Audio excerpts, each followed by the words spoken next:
do it now. The Cavaliers coming to an Eastern Conference contest in this game. With Clark Kellogg and Steve Kerr, I'm Kevin Harlan, bringing you the NBA live on 2K Sports, along with Doris Burke, who will be joining us courtside moments from now. And now a quick check of our starting lineups for both teams. And guys, what do you think we'll be seeing from Chris Humphries in this one? When you bring his name up, what I can't get out of my head is how ferocious he is as a rebounder. You know, that's really a good way.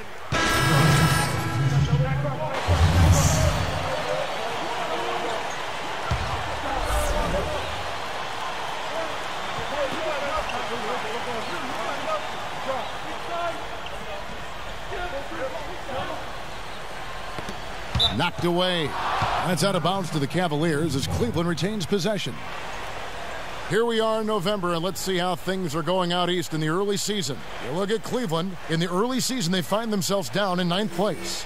And, of course, the Celtics, 4 games back. You know, looking at Boston, they've gotten off to a kind of start that you wouldn't have been able to imagine. It's been a lot bumpier than anticipated. Yeah, they've got some talent, and I think most people thought this team would be pretty good. And yet everything's gone wrong for them to this point in the season, and they better be careful. I mean, this season could really fall apart for them. You know, the Cavs have been very mindful of remaining flexible in terms of the salary cap. And when you do this, you set yourself up to perhaps make a big splash in free agency at some point, and you know what's coming. They might have a chance to re-sign LeBron in 2014 with how their books look. Speedy backcourt of Rondo and Bradley. Inside it's Sullinger and Humphries. And it's Wallace in at the small forward position. That's who's in the game for the Celtics. And this is what the schedule looks like for the Boston Celtics. And following this game, they hit the road to challenge the Bucks at the Bradley Center in Milwaukee. That'll be just one game played away from home for them. No doubt the Denver fans want to see the Nuggets take that game. And that had been the rumor for a while. The Cavaliers looking to maybe mend some bridges and bring LeBron back into the mix when he hits free agency next year. Their books are certainly in order for it, Steve, and it might happen. Hey, you never know. I mean, nobody expected LeBron to leave in the first place, so why not give yourself an opportunity? You are in his backyard in terms of LeBron's hometown. So I like what the Cavs have done. They've added young talent, but they've maintained flexibility just in case. Let's check out what Doris Burke has for us. Well, gentlemen, Anthony Bennett was the surprise #1 pick in this year's draft. Bennett was as surprised as anyone, but certainly he's pleased. And with his skill set, he can do a lot of different things. Bennett said, I'm versatile. I can shoot, post up, run the floor, rebound, get my teammates open. I'm unselfish, and I don't have my own agenda. And guys, for a young team developing a winning culture, his character's certainly an important attribute. Yeah, an NBA body from day one. Thank you, Doris. And guys, on this team, that leadership of his is certain to help. I mean, I think he's the perfect fit. Now Humphries inside. Stolen by Miles. Here's the Beast, guarded by Bradley. Here in the second quarter, about 3 minutes played, and looks like the illegal pick was set. Yep, that's right. That'll get their attention. Now a look at the Cavaliers' upcoming schedule. They'll be playing host to Chicago for their next game. That game marks the first half of a quick 2-game homestand. Well, I'm anxious to see what ends up happening with that Bulls game. Should be a good one. Keith Bogans, he's checked in for Sullinger. Bogans can't get it to go. It looked like another year where Tristan Thompson would just be a role player for the Cavs, but when Anderson Varejao went down with the injury, Thompson really seized the opportunity to become a more prominent player for the Cavaliers, and he made a lot of improvement. Bradley dishes to Humphries. Kicks to Bogans. Shot to stop the drought. Boston again missing. The Cavaliers trail by 7. Here's the Beast. Bogans grabs the miss. And you look at Thompson, a force on the offensive glass to be sure. How big a scorer, Clark, do you think he can be? Well, I don't know if he's a shooter based on the form. He's got some mechanics that he needs to work out in the shot. But I love his arms, his length, his bounce, his motor. I think if he continues to work on his post moves, develop a go-to move, who knows, he could become more than serviceable as an offensive player. Bradley kicks to Wallace. Back to Bradley. There's the 3. It's rebounded by Cleveland. Thompson's got his third rebound tonight. Clark, this is the first they're seeing of Boston. You know, this game kicks off a three-game season series for these clubs. Definitely both looking to get that leg up tonight. Here's Waiters. Second chance shot. No good from the Beast. Great defense in the paint there, making it tough on the offense. That's what he brings, a presence. I mean, you saw it on that miss. Here's Rondo. Cavaliers with the rebound. That's right, Steve. And even though they may not be the fiercest of rivals, it doesn't mean both these teams, Clark, aren't hungry to start their series off right. And you know what? Another thing, who knows, guys, the 3 games between them could end up having an influence on how the conference playoff picture shakes out. The defense needs to play tight on him, and that's exactly what they did to force that miss. Well done. Wallace with a screen for Rondo. Bradley drives in. Rondo kicks to Bradley. Tries to snap the cold streak, and that one's good. There's 38 seconds left to play in the first half. They need a good offensive possession. Yeah, they've had a number of empty ones, a long time without a basket. They got to find something, you're right. Bennett, an easy 2 points on the layup. Bennett's got his second bucket. Every time they get scored on during this run, it's come from inside the paint. Now, you got to make a defensive adjustment here, Clark. Time to collapse inside, force the ball back out in the perimeter, make them beat you from long range. Wallace, the pass to Rondo. Bradley kicks to Bogan. The putback and the dunk by Humphries. And the Celtics lead by 7. Well, I love that aggression. Forget about the tip. Just grab the thing and slam it home. Well, what a way to get second chance points. Yeah, don't take any risks. Just put that ball back in the hoop. And so we wrap up the first half. Celtics lead by 7. And a chance now to send you over to Doris Burke, standing by on the sideline. Doris? Thank you, Kevin. I'm here with Mike Brown, and obviously a bit of... Now, presented by Sprint. Look at Gerald Wallace. I mean, what a contribution. I like that he didn't...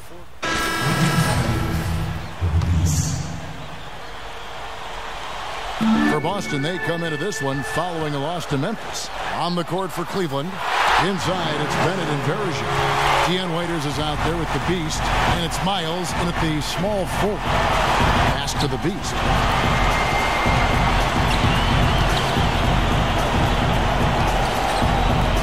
Lets it go from deep. And it's Humphries with the rebound. Humphries has got 9 rebounds in the game, getting it done. And it's Rondo penetrating. Lee kicks to Sullinger. Outside Rondo. Clock at 6. Passes it to Humphries.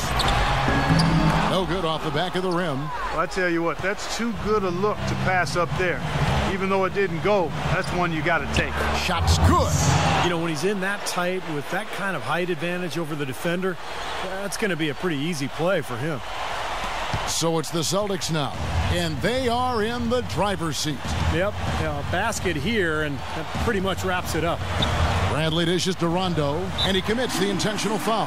Well, Rondo's one of the best defensive players in the league, guys, and it's because of those long arms. He has a 6'11" wingspan. He's incredibly fast, quick hands, so all he has to do is anticipate and just kind of get into the teeth of the offense, and you know he's going to force a lot of turnover. And in general, he's just the little things are the big things kind of player. A fantastic rebounder for a guard who's good for a handful of triple-doubles a season and knows where to be in any given situation. I love his poise and confidence out there. Bradley passes to Rondo.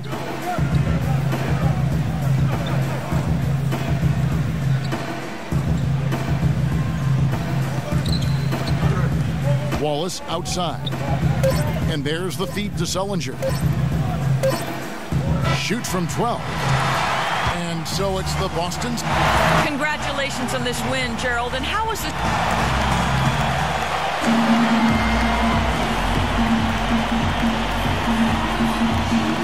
All right, boys. Let's give these people what they came for. All right? These are our fans. This is our house. Let's get that W for these youngins. Greetings, everyone. 2K Sports brings you the NBA. This is Kevin Harlan. I'm joined by Clark Kellogg and Steve Kerr as we get set to bring you all the action. The starting fives for our game.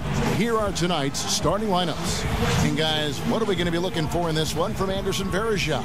Well, I think what Varejao tries to do is wear down his opponent both mentally and physically. He gets in your head with his constant movement and his bumping and grabbing, but he also really understands what he's trying to do offensively, which is roll to the rim, catch the ball on the move, and finish plays either in.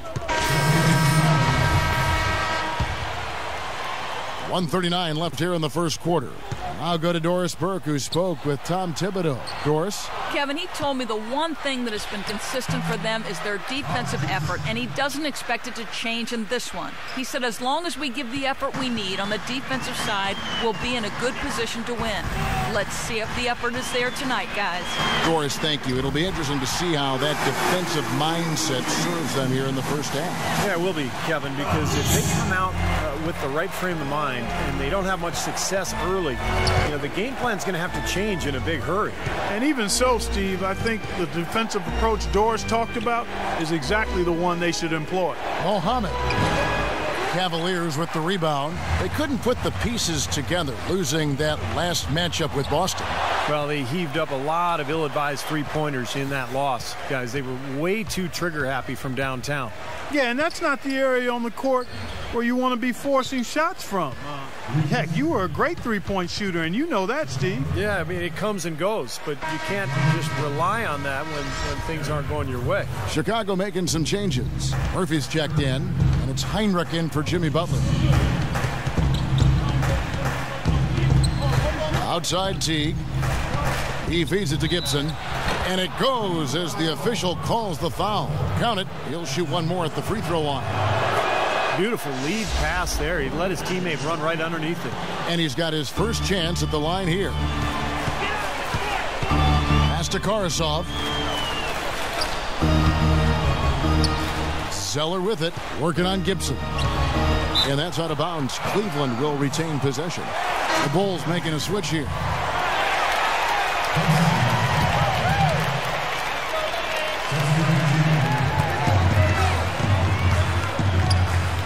Six on the shot clock.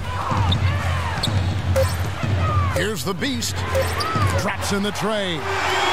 The Beast's got 6 points. Heinrich with it. Fades back. Oh, we've seen some great shots in the first quarter.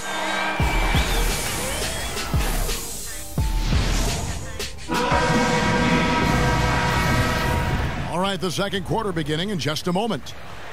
Tell you what, it's hard to argue with the record for Coach Tom Thibodeau of the Bulls, but the rumor mill has it that the front office hasn't been happy with how hard he's ridden his top players. Luol Deng missed time last season with the hamstring injury. Joakim Noah came down with plantar fasciitis. Hey, those things happen, and I'm not quite sure you can put that at the feet of Tom Thibodeau. Thompson and Varejao at the 4 and 5. Beast out there with Jarrett Jack. That's the group for Cleveland going right now here in the second. T kicks to Murphy. 6 to shoot. With the teardrop, shot from the wing, and the jumper falls for him.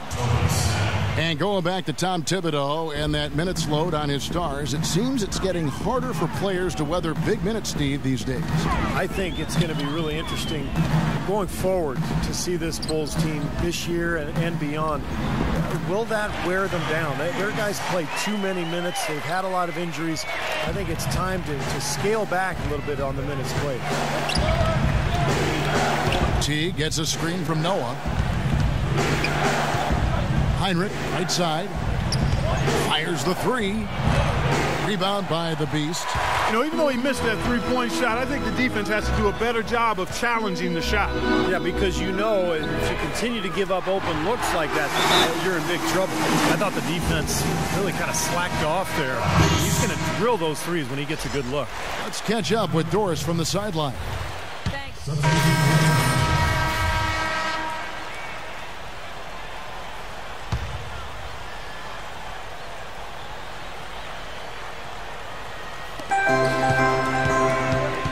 Rose with the ball. Now guarded by the Beast. Jack against Butler. Gibson passes to Murphy. Good. Murphy's got 5 points in the quarter. Man, their offense is really cranked up in the second quarter. Yeah, they've got it going now. Above 60% shooting for the night, and it's going to be tough to beat them when they shoot it like that. The Beast passes to Karsov. Pass to the Beast. Three-pointer. Rebound by Butler. Butler's got 4 rebounds now tonight. For 3. Got it off in time, but it's no good. And we're... Kevin, I've got Mike Brown, and Coach, obviously you guys... And now... Welcome back, everyone. The second half about to get underway, and it's been a close...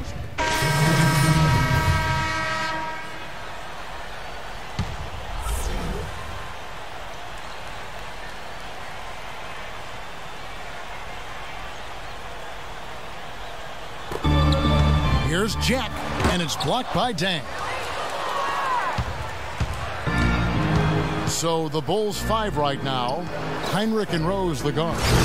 Jimmy Butler is out there with Dang, and it's Gibson in at the pivot spot manning the middle. Boy, the pass there floated up to the precise spot where it needed to be. And no messing around in the finish, huh? He powers it through. Sure didn't waste any time there. I'll tell you what, that is going to be an alley-oop we'll see on the highlight reel the next few days. Well, it's the edge they've had in that area on the glass that's played a big role in this game. Yeah, they've got some strong guys, Steve. Guys that are strong and well put together, and they've used that strength to their advantage down low. 5 to shoot. And the basket by Rose. Rose has got 22 points. 8 of the last 10 points at that end of the court have been scored on very high percentage shots in the paint. And it's not necessarily strategic, Clark. It's just a matter of playing with more heart. Got to play hard, guys. Come on now, young fella. Watch out. You might bring that whole basket down on top of you. I didn't think he was ever going to let go of the rim. I think he was just enjoying the moment up there. Heinrich with it. Now Jack defending. Rose. Marvelous lead pass, and he throws it down. You know, I wouldn't be surprised to see them double up here. I agree. They haven't been able to succeed with single coverage to this point. And the Cavaliers making a change here. Verajau's checked in. 1 second separating the shot clock and game clock. Doubled by Gibson.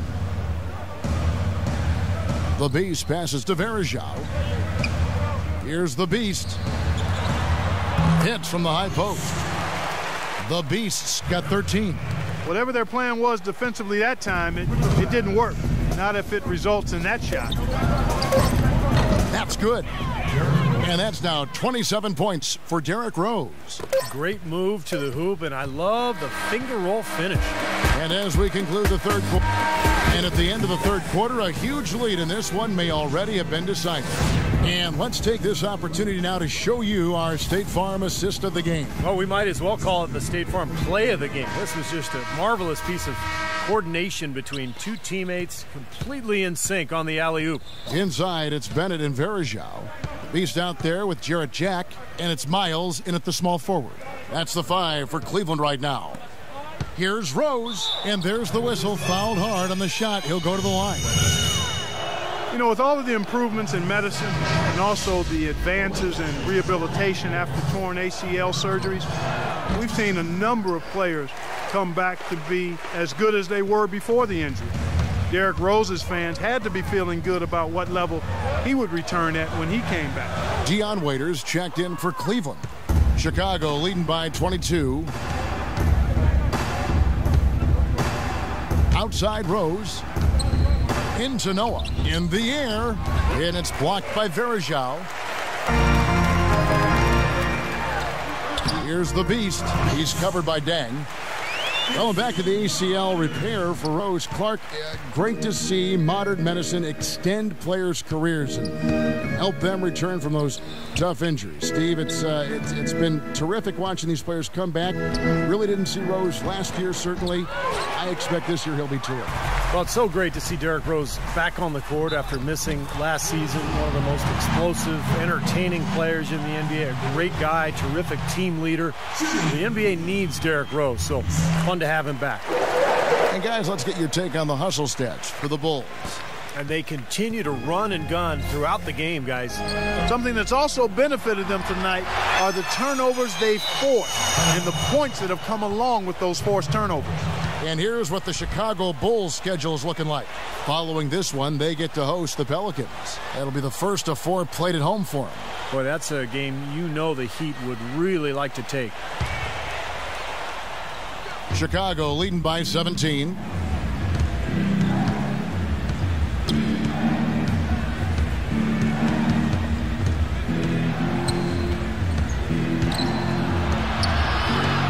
Noah high post.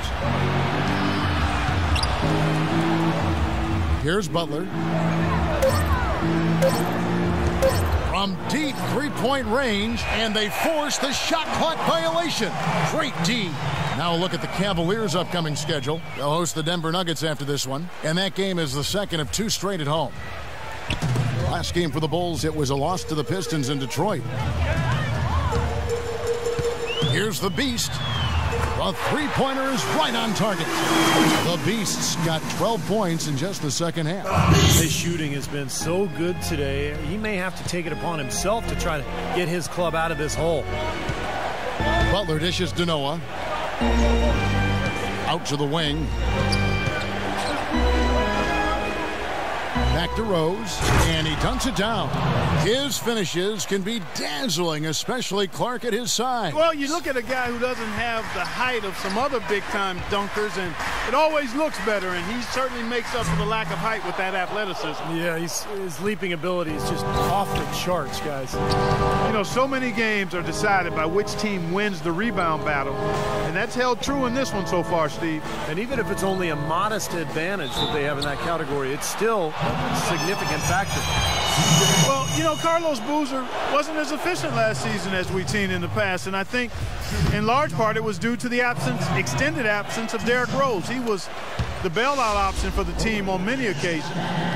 And Clark, for Boozer, you talked about his offensive efficiency. Strong, physical player, but he only averaged about, Steve, I think like 3 free throws a game last season. Well, he's a fadeaway jump shooter. He's an excellent offensive player, pretty efficient in his scoring, but most of his post-ups end up in fadeaway jump shots, and that's why he doesn't get to the line very often. That's good. 32 points for Rose. He's played an important role in their offense today, guys. Without him, they may not be in the lead. Here's the Beast, defended by Butler. That shot's good from the Beast. Well, his scoring this quarter has been off the charts, and the complexion of the game as a result may change. Time called here. The Bulls decide to talk it over. Guys, how about the Bulls being able to nab the 5th seed in the East last season, in large part due to how they were able to play on the road? Of course, when you play tough, solid defense like they do, it makes it easier to be competitive and string together road wins. Butler kicks to Boozer. The kick out to Dang. Double team on Dang. Noah, the pass to Boozer. There's the block. Fourth quarter of play, and over 3.5 minutes have gone by. And it's Miles missing. And for the Bulls, defense is one of the few things in the NBA that can neutralize a home court advantage. And, Steve, a big part of why they had the success they had on the road. Yeah, they went 21-20 away from the United Center, and one of only 5 teams in the entire East who managed to stay above 500 away from home. That's a real tribute to this team and the coaching staff. Now it appears an injury out on the floor, and that does not look like any fun. Yeah, from the look on his face, he's in a lot of pain. Yeah, it sure looks that way. He's going to come out of the game right now and get that thing checked out. And the Cavaliers making a change here. Jack's checked in. Dang against Jack. Dang kicks to Rose. Tried to bank it in, but he misses. Last game for the Bulls, it was a loss to the Detroit Pistons. Jack dishes to Varejao. The pass to the Beast. There's 1:26 left in the fourth quarter. From the wing, It's hauled in by the Bulls. Noah's got his 6th rebound on the night. Chicago leading by 20. And so it's going to end up in the record books as a blowout, dominating performance for the Bulls. And they could do no wrong today, Steve. That's right. This was a team performing to its Clark fullest capability. Yeah, and a very satisfying win for him, too. A game to remember, and on the other side, definitely one you want to forget as soon as possible. And so that moves their record to 11 wins on the year. Beyond the actual result of this game, I think fans are going to look back and see this was just a monstrous performance for Rose. It was the kind of game for him that all scorers dream of, where the basket just seems to be incredibly wide. They get it again. We've got a 9-second difference between the shot clock and the game clock. The Beast passes to Bennett. Here's the Beast. They double him with Dang. Bennett with it. Noah picks him up. Here's the Beast. Once again off the mark by Cleveland. The defense better not make a habit of giving him that shot. I mean, he doesn't miss many of them. Outside Butler. And so Chicago takes... Derek, congratulations on a great